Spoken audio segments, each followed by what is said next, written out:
یک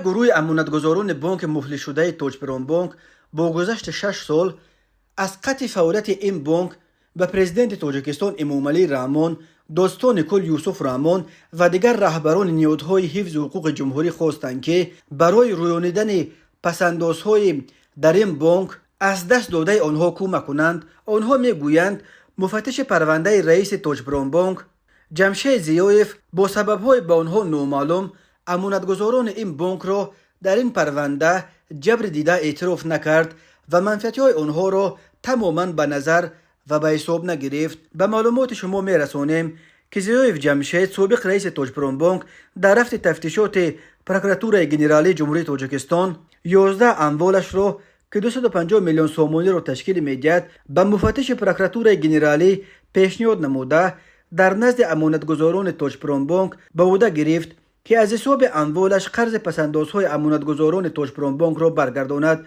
مفتش به سود ناحیه سینوی شهر دوشنبه برای حبس گرفتن اموال زیایف جمشید پیشنهاد نمود.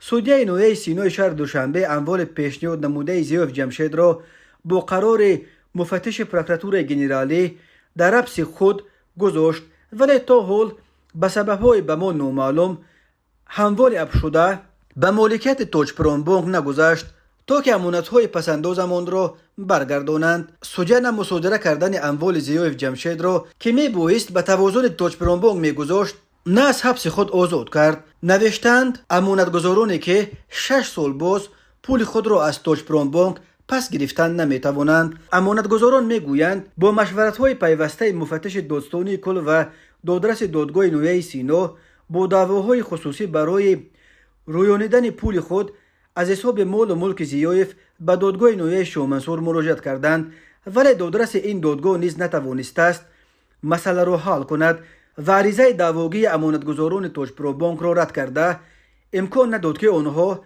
در پرونده همچون جبر دیده اعتراف شوند. امانتگزاران در نامه خود چندین موردهای حیرت انگیز چگونه به تاراج رفتن دارایی‌های توجپران بانک را نیز آوردند که از مطالعه‌اش کس انگشت حیرت می‌گزد. تقدیم 2 میلیون یورو قرض به شرکت یک روزه که همه سرمایه‌اش 500 سومانی بود. شرکت جهان سیر سانه 23 انور سال 2013 به قید گرفته شده است. فوند اوینومویش 500 سومانی را تشکیل میداد. سراغ این شرکت در شهر دوشنبه کوچه محمد علی بنای رقم 62 جایگیر شده. مؤسس و دیرکتورش شهروند جمهوری تاجیکستان بهروز حسن می باشد. شرکت جهان سیر الکی بعد یک روز به قید گرفته شدنش یعنی 24 انور سال 2013 به بانک توجپران بانک با مکتوب مراجعت نموده خواهش کرده است که برای خریداری نمودن قسم‌های احتیاطی هواپیمای تمغه بوینگ جی 737 ایروبوس ا 319 و 203 با کفالت شرکت هواپیمایی ایکس ال هامبورگ ایرویز اروپیانی جمهوری فدرالی آلمان دیرکتورش شهروند جمهوری فدرالی آلمان سرگئی فیگر به او قرض کوتاه مدت به مبلغ 2 میلیون یورو داده شود. عریضه شرکت نامبرده خود همان روز یعنی 24 انور سال 2013 با کمک قرضی توجپران بانک واگذار کرده شده. خود همان روز جلسه کمیته گذرانده شده برای دادن قرض روزگی داده شده است. بعدا خود همان روز یعنی 24 انور سال 2013 جلسه ریاست بانک بنابر مبلغ کلان بودن قرض داده شونده گذرانده شده برای دادن قرض روزگی داده شده. خود همان روز شرطنامه قرض تحت رقم 9313 از 24 انور سال 2013 بین توجپران بانک و شرکت جهان سیر به 2 میلیون یورو به مدت 3 ماه یعنی از 24 انور سال 2013 تا 24 اپریل سال 2013 با میار 24% سالانه بسته شده است.